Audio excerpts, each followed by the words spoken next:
Hello friends, எல்லோருக்கும் வணக்கம். Welcome to Mrs Nithya kitchen. இன்னைக்கு நம்ம வந்து பிரேக்ஃபாஸ்ட் ரெசிபி தான் பார்க்க போகிறோம்.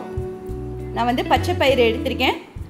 பச்சை பயிறு 1 கப் அளவுக்கு பச்சை பயிரை ஊற வச்சிருக்கேன். ஒரு 8 மணி நேரம் நமக்கு இது வந்து நல்லா ஊறணும். அதனால நான் ஓவர் நைட்டே நான் வந்து ஊற வச்சுட்டேன். இது காட்டிங்கன்னா நான் வந்து அவல் எடுத்திருக்கேன். அவல் வந்து நமக்கு 2 மணி நேரத்துக்கு முன்னாடி ஊற வச்சாலே நம்ம எப்போ அரைக்கிறோமோ அப்போ அதுக்கு தான் இருக்கும், சீக்கிரமா நமக்கு ஊறி வந்துடும். இப்போ நம்ம வந்து பச்சை பயிரும் அவலையும் வச்சு நம்ம வந்து அரைச்சிக்க போகிறோம்.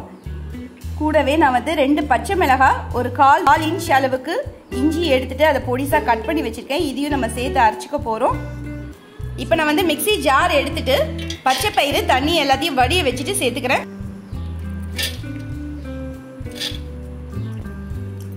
பச்சை பயிறு வந்து போட்டிருக்கேன். அது கூட நான் வந்து ஊற வச்ச அவலையும் நான் வந்து சேர்த்துக்கிறேன். அதுலேயும் தண்ணியை கொஞ்சம் வடிய வச்சுட்டே நம்ம வந்து வடிய வச்சுட்டு நம்ம வந்து அப்படியே சேர்த்துருவோம். இது கூட நான் எடுத்து வச்சிருக்கிற பச்சை மிளகாய், இஞ்சி இதையும் நான் இதோட சேர்த்துடுறேன். நல்ல ஒரு திருப்பிட்டு அதுக்கப்புறமா தண்ணியை விட்டு நல்ல நைஸாக நான் வந்து அரைச்சிட்டு வந்துடுறேன். இப்போ பார்த்தீங்கன்னா தண்ணி ரொம்ப அதிகமாக விடாமல் நான் இந்த மாதிரி நல்ல மையாக நான் வந்து அரைச்சி எடுத்திருக்கேன். நமக்கு வந்து பச்சை மிளகாய் அதுக்கப்புறம் இஞ்சி எல்லாம் நல்லா மசிஞ்சு வரணும். இப்போ வந்து ஒரு பாத்திரத்தில் விட்டுறலாம். இப்போ மீதி இருக்கிற பச்சை பயிரையும் நம்ம இதில் சேர்த்துருவோம். மீதி இருக்கிற பச்சை பயிரை எல்லாத்தையும் சேர்த்தாச்சு. இப்போ நம்ம வந்து அவலையும் சேர்த்துருவோம். அவலும் நான் இதோட சேர்த்தாச்சு எல்லாமே. இப்போ இதை வந்து அரைச்சிடலாம். நான் 2 தடவையாக நான் அரைச்சி நல்லா நைஸாக நான் வந்து இதையும் நான் நல்லா நைஸாக அரைச்சிட்டு நான் பாத்திரத்தில் சேர்த்துடுறேன். தேவைப்பட்டால் தண்ணி விட்டு நம்ம வந்து அரைச்சிக்கலாம். இப்போ நான் வந்து அரைச்சதை நான் மறுபடியும் விட்டுடுறேன். இப்போ நான் வந்து மாவு எல்லாத்தையும் சேர்த்தாச்சு. மிக்ஸி ஜாரில் கொஞ்சமாக தண்ணி சேர்த்துட்டு அதையும் நான் இதில் மிக்ஸ் பண்ணி விட்டாச்சு. இப்போ நான் வந்து கொஞ்சமாக தண்ணியும் விட்டுட்டு நான் இதை வந்து ஒரு பிளேட் போட்டு மூடி வச்சிடுறேன். ஒரு 2 hours நம்ம அப்படியே ரெஸ்ட் கொடுத்துருவோம். 2 மணி நேரம் கழித்து நம்ம பார்க்கலாம்.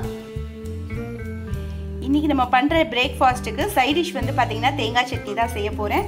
அதுக்கு நான் வந்து ஒரு 5-6 துண்டு தேங்காய் எடுத்துட்டு பொடிசாக கட் பண்ணி எடுத்து வச்சுருக்கேன்.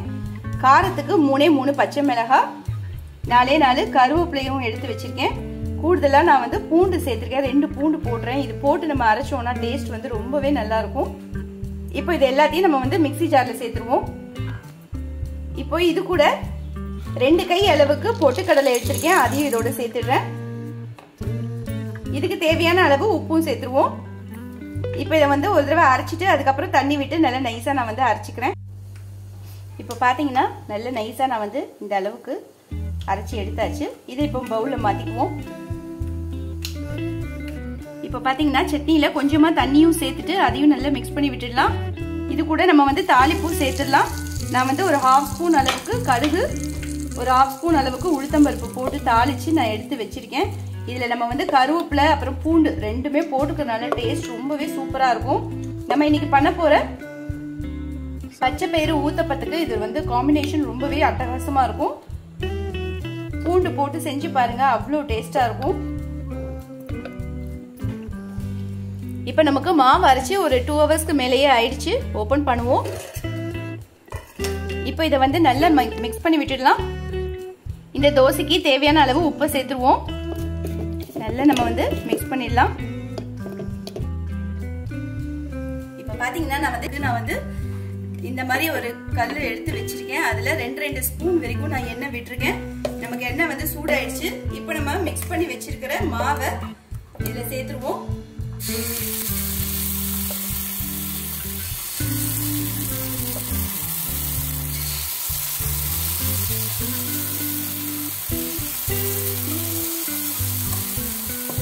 இது கூட கொஞ்சமா வெங்காயம் சேர்த்துக்கிறேன்.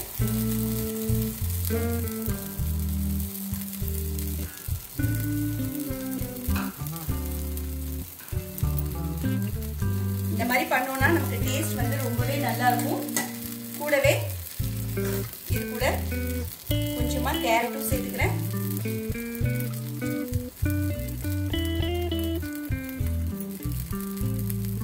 பார்க்கறதுக்கே நல்ல கலர்ஃபுல்லா இருக்கும்.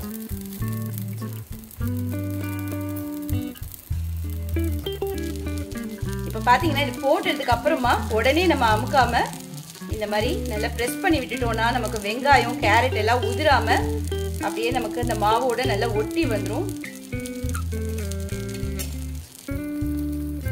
இப்போ பார்த்தீங்கன்னா நமக்கு ஒரு பக்கம் நல்லா வெந்துருச்சு. இப்போ பார்த்தீங்கன்னா நான் வந்து நல்லா திருப்பி போட்டாச்சு. போட்டதுக்கு அப்புறமா கொஞ்சமா நான் வந்து எண்ணெய் சேர்த்துக்கிறேன். ரெண்டு பக்கமும் நல்லா வெந்து வரட்டும். இப்போ பார்த்தீங்கன்னா நான் வந்து சின்ன சின்னதாக இந்த மாதிரி ஊத்தப்பம் பண்ணிட்டு நான் வந்து எடுத்து வச்சிருக்கேன். நார்மல் தோசையும் நான் விட்டு காட்டுறேன். நம்ம எப்பவும் விடுற மாதிரி தோசை கல்ல எடுத்துட்டு அதுல நான் இந்த மாதிரி மெல்லிசா நான் வந்து விட்டுக்கிறேன். இதுல கொஞ்சமா நான் வெங்காயம் சேர்த்துக்கிறேன். இது கூட கேரட்டும் கொஞ்சமா துருவின கேரட்டையும் சேர்த்துக்கிறேன். இது கூட ஒரு 1/2 ஸ்பூன் வரைக்கும் நான் வந்து இட்லி மிளகாய் தூளும் சேர்த்துக்கிறேன். இது போடும்போது இன்னும் டேஸ்டா இருக்கும். இது போட்டதுக்கு அப்புறமா நான் சுத்தி வர எண்ணெய் விட்டுக்கிறேன். இப்போ பாத்தீங்கன்னா நமக்கு ஒரு பக்கம் நல்லா செவந்து வந்துருச்சு. அப்படியே இதை வந்து திருப்பி போட்டுடலாம். இப்போ பாத்தீங்கன்னா நல்லா நமக்கு முறுமுறுவா ரொம்பவே டேஸ்டா இருக்கும். கலர்ஃபுல்லா பார்க்கறதுக்கு மட்டும் கலர்ஃபுல்லா இல்ல, சாப்பிட்றதுக்கு அட்டகாசமா இருக்கும். கண்டிப்பா நீங்க இதை ஒரு முறை ட்ரை பண்ணி பாருங்க.